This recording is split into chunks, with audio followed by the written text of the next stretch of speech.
Hello everyone, আজকে চলে এসেছি একটা নতুন রেসিপি নিয়ে। আজকে আমি দেখাবো গোবিন্দভোগ চালের খিচুড়ি সব সবজি দিয়ে।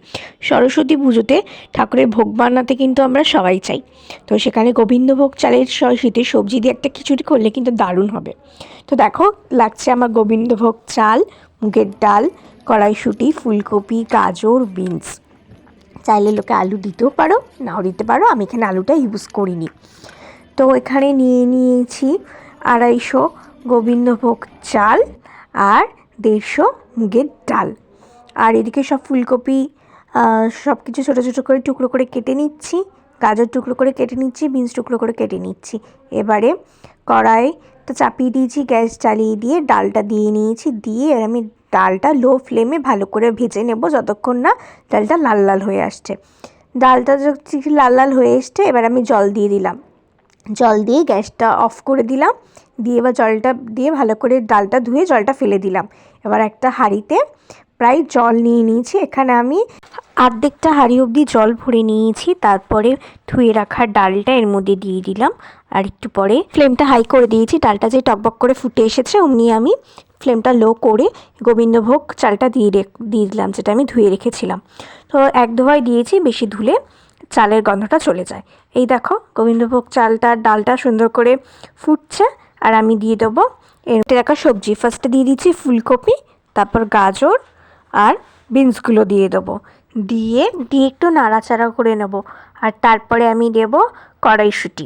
কড়াইশুঁটিটাও ধুয়ে নিলাম, ধুয়ে আমি সেইটা দিয়ে দেবো।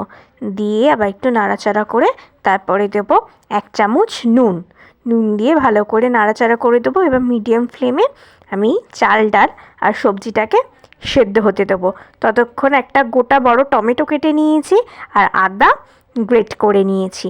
আর একটা কড়াইয়ে তেল দিয়ে নিয়েছি, এটা হচ্ছে সর্ষের তেল।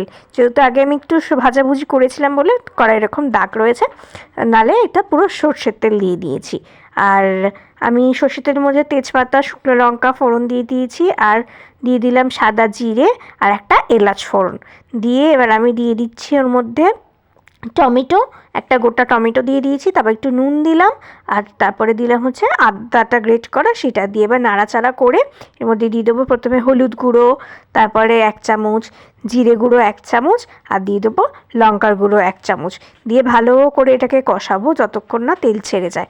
আর তারপরে দিয়ে দেবো স্বাদ মতো চিনি। আমি চিনিটা হাতের আন্দাজে দিয়েছি, তাও 1 চামচ মতোই চিনি দিয়ে আমি ভালো করে এটাকে কষাবো যতক্ষণ না তেল ছেড়ে যায়। তো দেখো, তেলটা অলরেডি রিলিজ করে গেছে, কষেও গেছে। আর কড়াইয়ের মশলাটা লেগে যাচ্ছে, মানে আমার কষানো হয়ে গেছে। এবার আমি ওই যে পাশের হাঁড়িতে টকবক করে চাল ডাল আর সবজিটা ফুটছে, তো এটা সেদ্ধ হয়ে গেছে, আমি দেখে নিয়েছি। এবার আমি মশলাটা হাঁড়ির মধ্যে দিয়ে দেবো। তো বলতে গেল খিচুড়ির অলমোস্ট ডান, আর একটুখানি ফিনিশিং বাকি। তো এবার আমি ভালো করে হাতা দিয়ে খিচুড়িটাকে মানে চাল ডালের সাথে সবজির সাথে মশলাটাকে মাখিয়ে নেবো। ভালো করে ঘাটার পরে দেখো একটা হলুদ কালার চলে এসেছে, যেহেতু পুরো মশলাটা মিশে গেছে। এবার আমি দিয়ে দেবো একটুখানি ঘি। আর ঘি দিয়ে দিলেই একদম রেডি গোবিন্দভোগ চালের খিচুড়ি। তোমরা চাইলে এখানে একটু গরম মশলার গুঁড়োও দিতে পারো, যেহেতু আমি গরম মশলা ফোড়ন দিয়েছি তাই আর দিইনি। তো সবাই অবশ্যই এই খিচুড়িটা বানিয়ে খেও সরস্বতী পুজোতে। আর এখানে আমি বেগুন ভাজা, আলু ভাজা, ফুলকপি ভাজা, বকফুলের ভাজা আর বাঁধাকপি আর শসা দিয়ে পরিবেশন করছি। আজকে ভিডিওটাকে এইটুকুই। ভালো লাগলে লাইক করো, কমেন্ট করো, শেয়ার করো, আমার চ্যানেলটা সাবস্ক্রাইব করো। যারা ফেসবুক থেকে দেখেছো তারা অবশ্যই ফলো করো। আজকে আসি, টাটা, দেখাচ্ছে নেক্সট একটা ভিডিওর সঙ্গে।